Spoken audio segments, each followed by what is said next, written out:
अथ कालभैरवाष्टकम्। देवराजसेव्यमानपावनाङ्घ्रिपङ्कजं व्यालयज्ञसूत्रमिन्दुशेखरं कृपाकरं नारदादियोगिवृन्दवन्दितं दिगम्बरं काशिकापुराधिनाथ कालभैरवं भजे। भानुकोटिभास्वरं भवाब्धितारकं परं नीलकण्ठमीप्सितार्थदायकं त्रिलोचनं कालकालमम्बुजाक्षमक्षशूलमक्षरं काशिकापुराधिनाथ कालभैरवं भजे।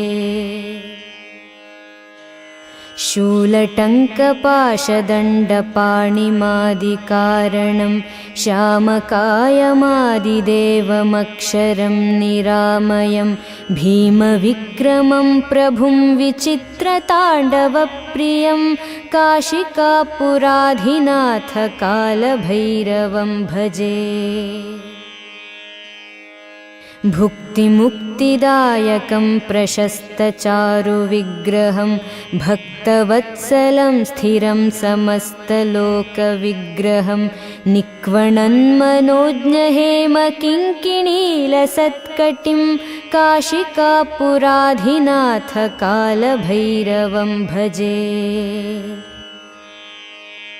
धर्मसेतुपालकं त्वधर्ममार्गनाशकं कर्मपाशमोचकं सुशर्मदायकं विभुं स्वर्णवर्णकेशपाशशोभिताङ्गनिर्मलं काशिकापुराधिनाथ कालभैरवं भजे। रत्नपादुकाप्रभाभिरामपादयुग्मकं नित्यमद्वितीयमिष्टदैवतं निरञ्जनं मृत्युदर्पनाशनं करालदंष्ट्रभूषणं काशिकापुराधिनाथ कालभैरवं भजे। अट्टहासभिन्नपद्मजाण्डकोशसन्ततिं दृष्टिपातनष्टपापजालमुग्रशासनम् अष्टसिद्धिदायकं कपालमालिकाधरं काशिकापुराधिनाथ कालभैरवं भजे। भूतसङ्घनायकं विशालकीर्तिदायकं काशीवासिलोकपुण्यपापशोधकं विभुं नीतिमार्गकोविदं पुरातनं जगत्पतिं काशिकापुराधिनाथ कालभैरवं भजे।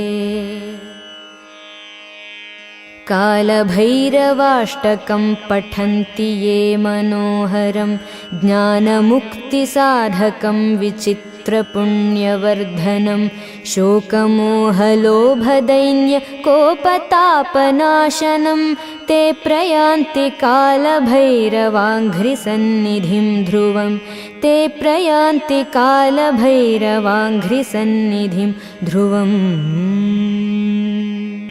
देवराजसेव्यमानपावनाङ्घ्रिपङ्कजं व्यालयज्ञसूत्रमिन्दुशेखरं कृपाकरं नारदादियोगिवृन्दवन्दितं दिगम्बरं काशिकापुराधिनाथ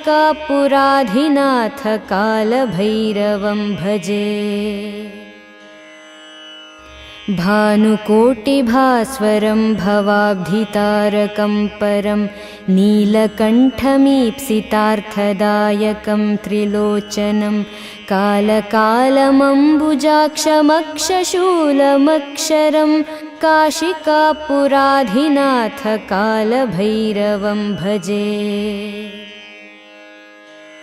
शूलटङ्कपाशदण्डपाणिमादिकारणं श्यामकायमादिदेवमक्षरं निरामयं भीमविक्रमं प्रभुं विचित्रताण्डवप्रियं काशिकापुराधिनाथ कालभैरवं भजे।